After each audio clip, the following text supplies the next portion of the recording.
दिल्ली में इस साल अब तक स्वाइन फ्लू यानी कि H1N1 के 1770 से ज्यादा मामले अभी तक सामने आ चुके हैं।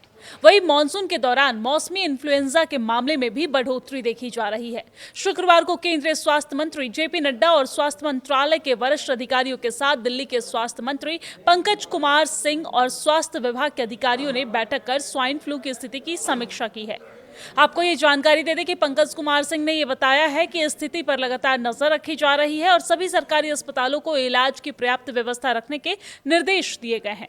उन्होंने ये भी बताया है कि संक्रमण के पैटर्न, प्रभावित इलाकों और संभावित हॉटस्पॉट वाली जगहों पर निगरानी भी बढ़ाई गई है।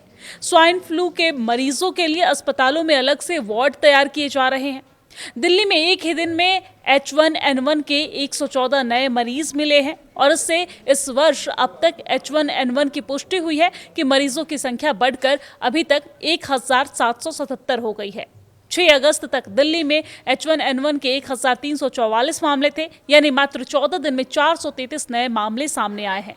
20 अगस्त को मिले 114 नए मरीज दिल्ली के किन अस्पतालों में रिपोर्ट हुए हैं, इसका ब्यौरा स्वास्थ्य विभाग ने अभी तक सार्वजनिक नहीं किया है। लेकिन पिछले वर्ष इसी अवधि में 229 मामले थे। पिछले वर्ष की तुलना में इस वर्ष करीब 8 गुना मामले बढ़े हैं। वहीं एम्स के विशेषज्ञों के अनुसार मॉनसून के दौरान तापमान में उतार चढ़ाव और उमस के कारण इन्फ्लुएंजा के मामले बढ़ सकते हैं। बुजुर्गों और पहले से फेफड़े, हृदय, मधुमेह यानी डायबिटीज सहित अन्य गंभीर बीमारियों से पीड़ित मरीजों में संक्रमण गंभीर होने का खतरा अधिक रहता है।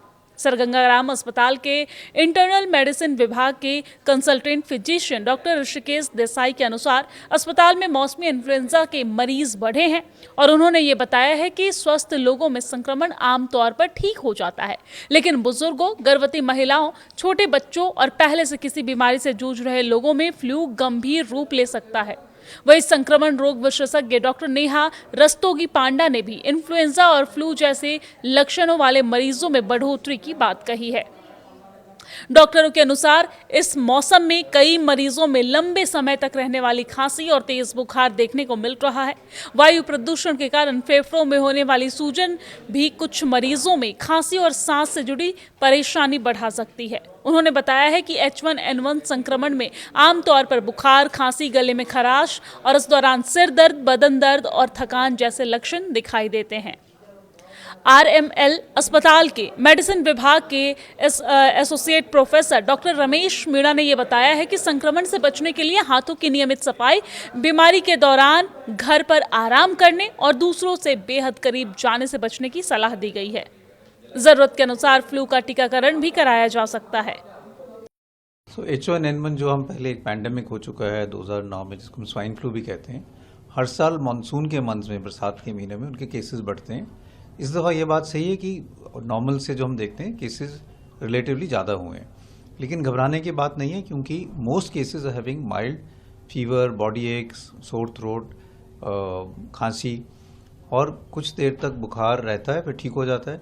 बॉडी एक्स और खांसी कभी कभी कुछ हफ्ते भी रह सकती है, लेकिन ऐसा नहीं है। कुछ पेशेंट्स जो हाई रिस्क ग्रुप में हैं या एल्डरली पेशेंट्स हैं, some of them do get admitted, but by and large ये जो है माइल्ड इलनेस है जो सेल्फ लिमिटिंग है।